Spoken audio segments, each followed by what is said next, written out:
Appu sir photo ಪಕ್ಕ ತಂದೆಯ ಫೋಟೋವನ್ನು ಕೂಡ ಅಶ್ವಿನಿ ಮೇಡಮ್ ಇಟ್ಟು ಒಂದು ಪೂಜೆಯನ್ನು ಮಾಡಿದ್ದಾರೆ. ಹೌದು, ಈಗ ಅಪ್ಪು ಫೋಟೋ ಪಕ್ಕ ತಂದೆ ರೇವನಾಥ್ ಅವರ ಫೋಟೋ ಕೂಡ ಇರುತ್ತೆ.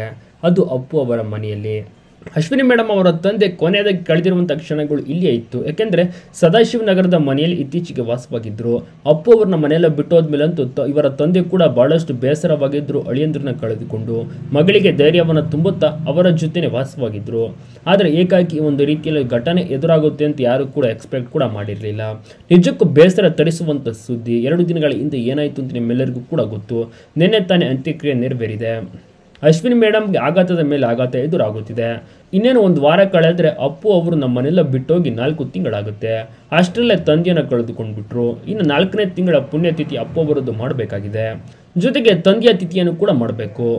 ಮನಸ್ಸಿಗೆ ಎಷ್ಟು ಬೇಸರವಾಗುತ್ತೆ ಅಲ್ವಾ? ನೀವೇ ಯೋಚನೆ ಮಾಡಿ.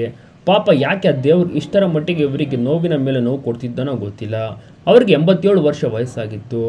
ಒಂದೇ ರೀತಿಯಲ್ಲಿ ಇನ್ನು ಕೆಲವು ವರ್ಷಗಳ ಕಾಲ ಆರೋಗ್ಯವಾಗಿರ್ಬೋದಾಗಿತ್ತು. ಆದರೆ ಕಿಡ್ನಿ ಸಮಸ್ಯೆ, ಬೇರೆ ಬೇರೆ ಸಮಸ್ಯೆಗಳಿಂದ ಬಳಲುತ್ತಿದ್ದರು. ಜೊತೆಗೆ ಅಳಿಯಂದ್ರನ್ನ ಕಳೆದುಕೊಂಡಿರುವಂಥ ನೋವು ಮತ್ತು ಖಿನ್ನತೆ ಬೇರೆ. ಕೊನೆಗೂ ತಂದೆಯನ್ನು ಕಳೆದುಕೊಂಡಿದ್ದಾರೆ ಅಶ್ವಿನಿ ಮೇಡಮ್. ಒಟ್ಟಿನಲ್ಲಿ ಅಶ್ವಿನಿ ಮೇಡಮ್ಗೆ ಧೈರ್ಯ ಕೊಡಬೇಕು ಅಷ್ಟೇ. ಫ್ಯಾಮಿಲಿ ಅವರೆಲ್ಲ ಸಾಂತ್ವನ ಹೇಳಿದ್ದಾರೆ. ಮಗಳು ಧೈರ್ಯವನ್ನು ಕೂಡ ತುಂಬುತ್ತಿದ್ದಾರೆ. ಆಗಿದ್ದಾಗೋಯ್ತು ಅಂತ ಇನ್ನು ಮುಂದೆ ಮತ್ತೆ ಜೀವನವನ್ನು ಮತ್ತೆ ಶುರು ಮಾಡಬೇಕು ಅಷ್ಟೇ. ಇತ್ತೀಚೆಗೆ ಅಷ್ಟೇ ಅಶ್ವಿನಿ ಮೇಡಮ್ ಖುಷಿಯಾಗಿರುವಂಥ ಫೋಟೋಸ್ಗಳನ್ನು ನೀವೆಲ್ಲ ನೋಡೇ ಇರ್ತೀರಾ. ಅದ್ಯಾಕೋ ದೃಷ್ಟಿ ಆಯಿತು ಅನಿಸುತ್ತೆ. ಮತ್ತೆ ದೇವರು ಕಣ್ಣೀರು ಹಾಕ್ಸ್ಬಿಟ್ರು ಅಶ್ವಿನಿ ಮೇಡಮ್ ಅವ್ರ ಹತ್ರ.